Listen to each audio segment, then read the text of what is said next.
Welcome viewer, I am Murugan S. This video tutorial describes how to perform clean boot state in Windows 7, 8, and Windows 10. Type msconfig in Windows search bar. Click System Configuration.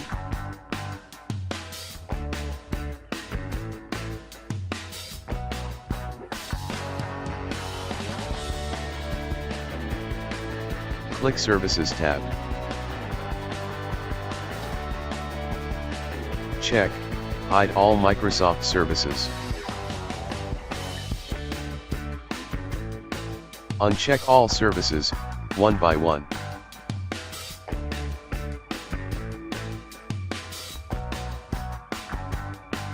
Click Apply, OK. Click Restart. Thanks for watching. I hope this video tutorial helps to solve the problem.